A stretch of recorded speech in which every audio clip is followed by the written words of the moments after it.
Nah, di pertemuan 2 ini membahas mengenai teknologi informasi dalam pembelajaran.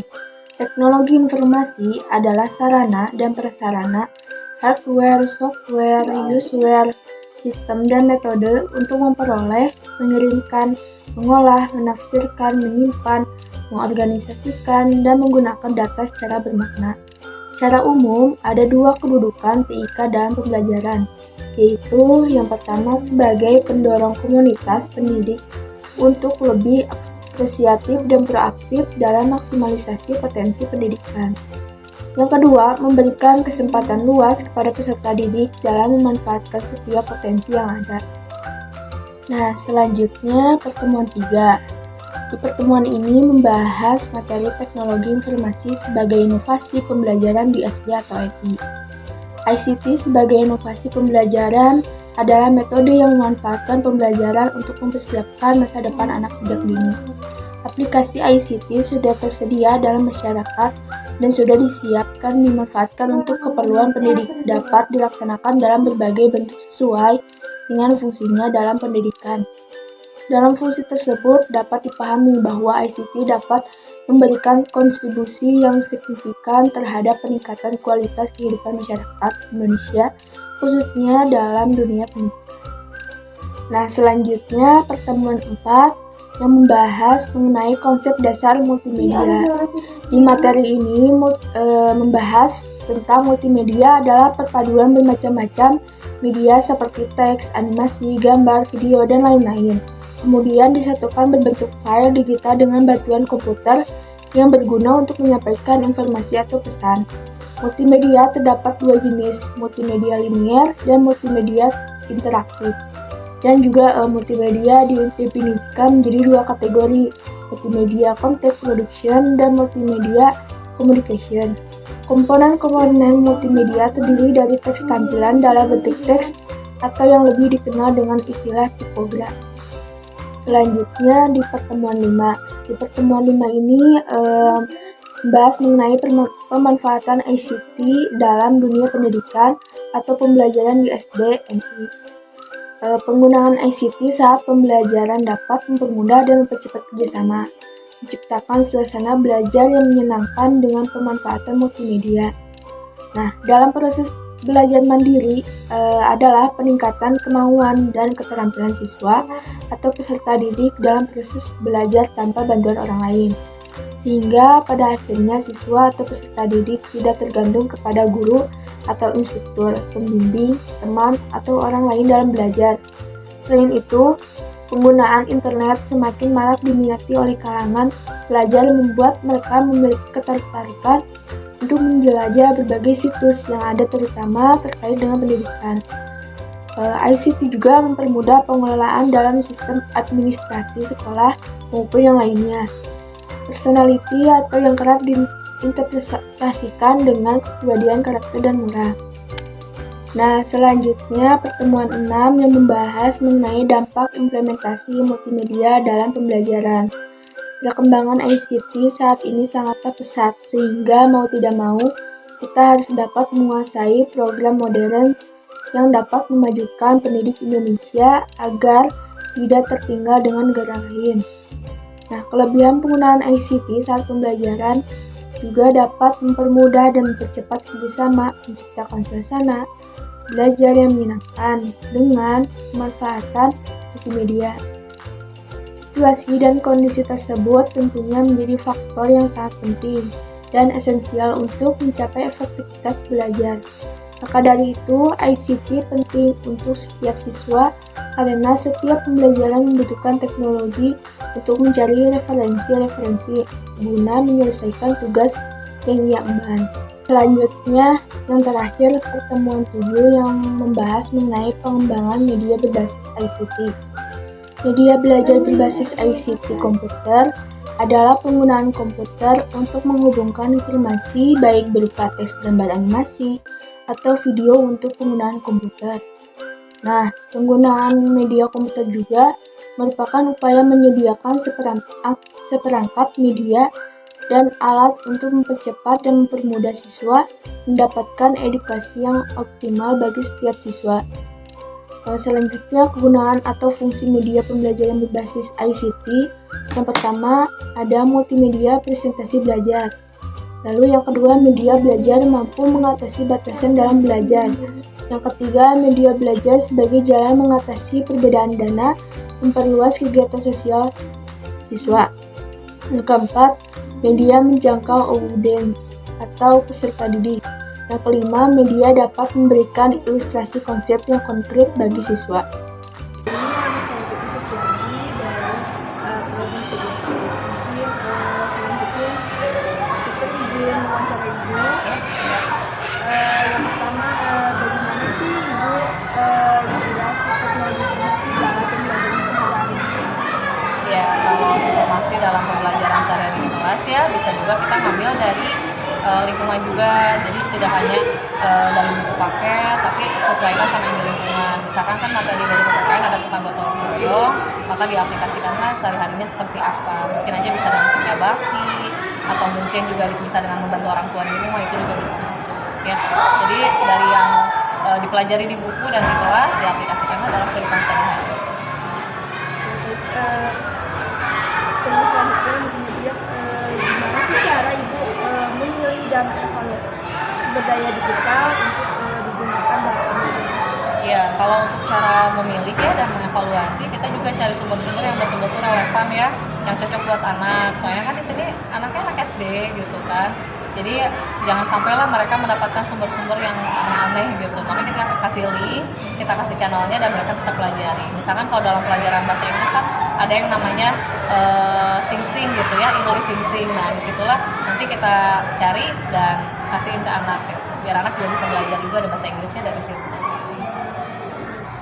Selanjutnya gimana sih cara Ibu merencanakan dan menyusun materi pembelajaran yang berbasis IT? Ya, kalau untuk menyusun paling kita kan ada silabus ya. Kita ada silabus SD juga yang kelas 4. Jadi kita pelajari dari situ, kita rancang, kita turunkan juga yang akhirnya nanti kita kaitkan juga dengan IT. Mana yang pantas kita buatkan untuk pembelajaran secara IT. Karena tidak semua mata pelajaran kan harus pakai IT ya. Nanti kalau misalkan kita sesuaikan dan kita udah dapat, maka kita sambungin juga. Apa mungkin pakai video, apa mungkin pakai film atau apa, nanti kita bisa sambungin. Selanjutnya gimana sih cara menyesuaikan penggunaan teknologi dalam gaya belajar?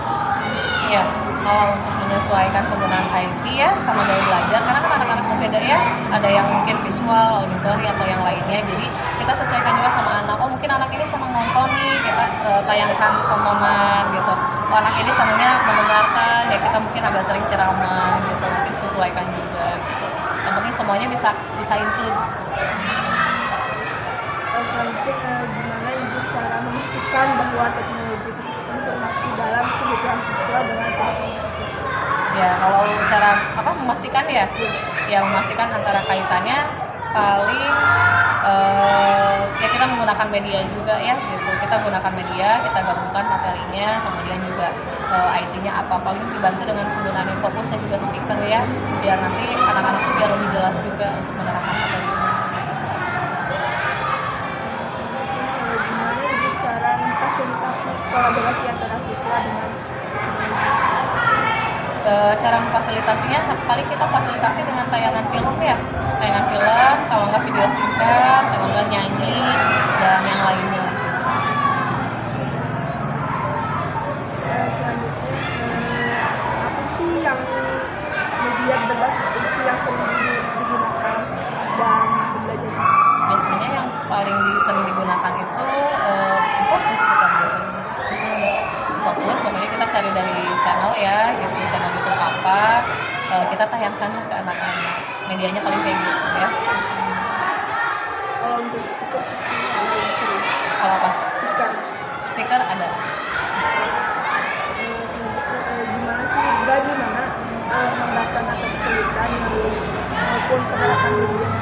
Ya, kalau hambatannya karena di kita tidak ada wifi ya, wifi itu cuma lingkungan kantor aja, jadi paling kita gunakan data seluler kita. Kalaupun alternatifnya nanti ya kita unduh dulu lah gitu, unduh dulu baru kita tayangkan, gitu aja. Hambatannya sih itu, cuma tidak semua anak juga canggih IT ya, dan mereka juga pasti nanya kok bisa kayak gini, pasti banyak pertanyaan dari anak-anak juga. Solusinya gimana?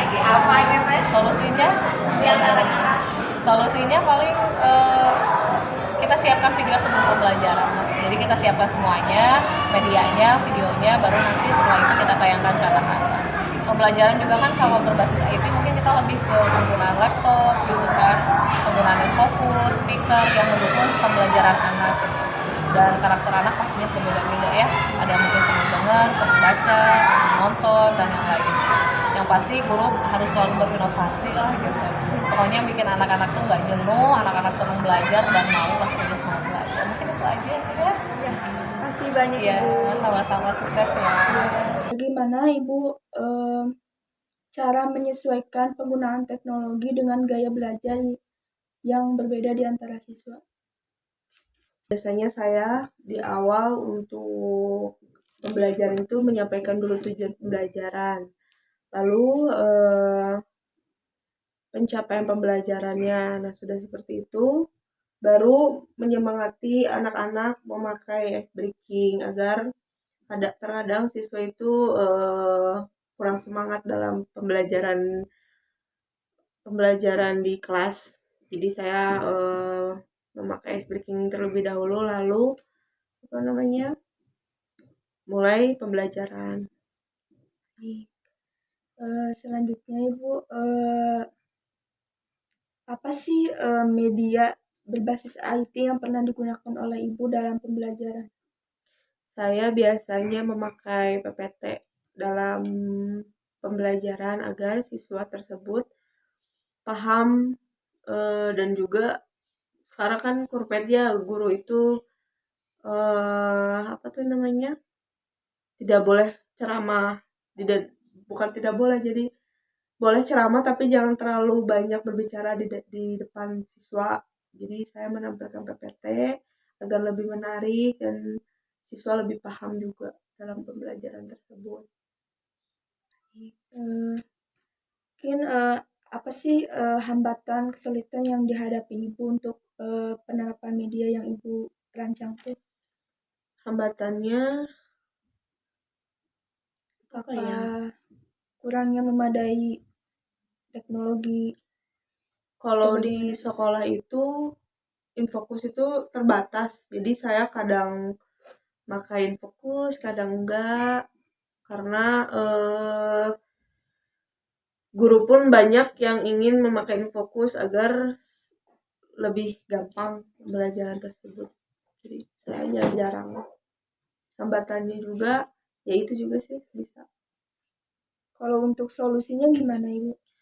Solusinya, kalau saya di dalam kelas agar siswa lebih paham, paling mereka dibuat kelompok, terus saya mempunyai media pembelajaran kayak gambar agar lebih paham juga dalam pembelajaran tersebut. Jadi buat kelompok ya, biar lebih efektif juga pembelajarannya, lebih semangat juga belajarnya. Ya, next apalagi? Nah, mungkin itu aja. Baik, itu saja yang mungkin saya bisa sampaikan. Mohon maaf bila ada kata yang kurang tepat. Wassalamualaikum warahmatullahi wabarakatuh.